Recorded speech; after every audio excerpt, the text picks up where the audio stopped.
चलिए एक्सरसाइज 8.1 का question number 4, ठीक है। पहला, दूसरा और तीसरा समझ में आ गया ना।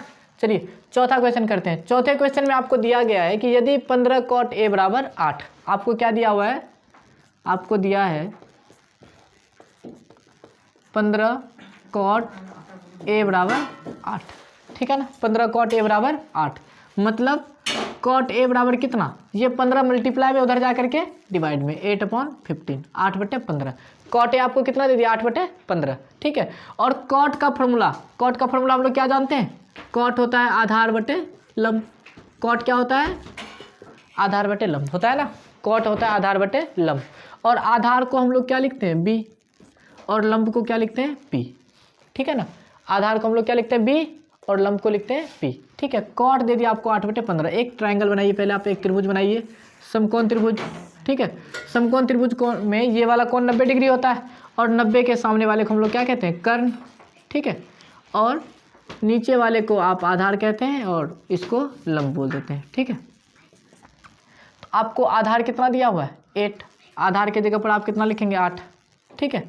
और लंब कितना दिया हुआ है, 15, लंब के जगह पर आप लिख देंगे 15, ठीक है। और ट्रायंगल का नाम भी आप रख सकते हैं कुछ भी, ए यहाँ पर रखना पड़ेगा क्योंकि हम लोग आधार इसको लिए, ठीक है, ए, बी और सी, ठीक है।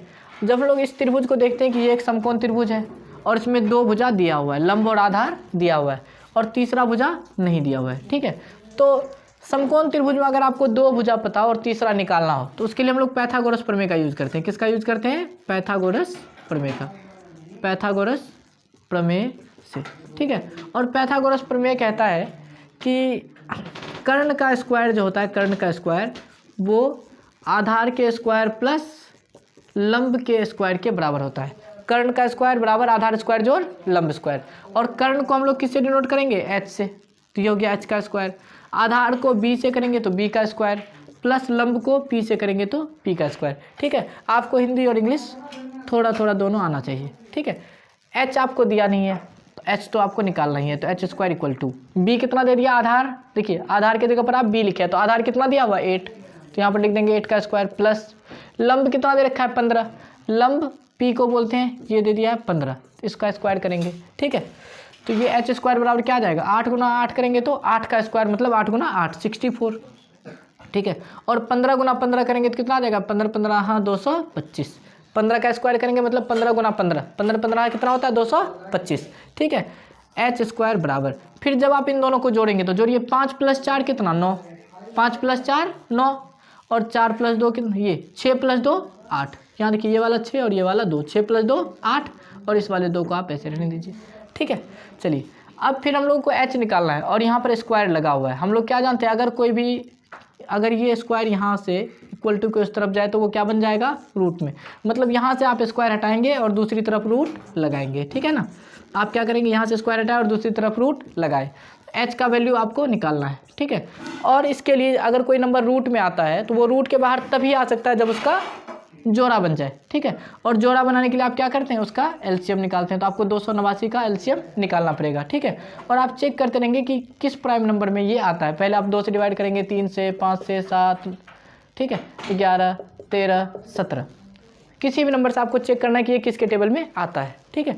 तो ये जो है ना 17 और 17 के टेबल में आता है, 17 के टेबल में 17 बार में, मतलब आप 289 को क्या लिख सकते हैं, 17 गुना 17, ठीक है। तो h बराबर, ये 17 का देखिए रूट के अंदर में 17 का पेयर बन रहा है, जोड़ा बन रहा है, तो उसमें से एक 17 आपका बाहर निकल जाएगा, मतलब h बराबर कितना आ गया आपके पास, 17। मतलब h हम लोग किसको बोलते हैं, कर्ण को, तो कर्ण हमारे पास कितना आ गया, 17, ठीक है। ये समझ में आ गया ना। चलिए उसके आगे बढ़ते हैं हम लोग।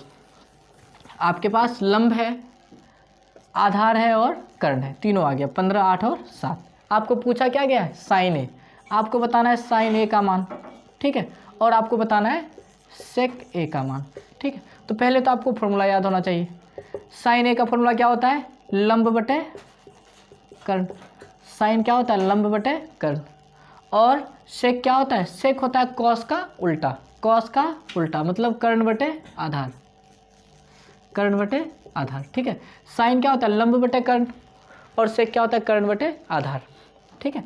साइन ए बराबर, अब देखिए यहाँ पर लंब कितना दिया हुआ है आपके पास, लंब दिया हुआ है 15, तो लंब लिख दीजिए 15, और कर्ण कितना दिया हुआ है 17, तो कर्ण की जगह पर लिख दीजिए आप 17। ठीक है, फिर से जब आप सेक ए का मान निकालेंगे तो कर्ण कितना दे रखा है आपके पास 17, और आधार कितना दे रखा है 8, 17/8। ठीक है, समझ में आ गया, दोनों को आ गया समझ में अमित बाबू?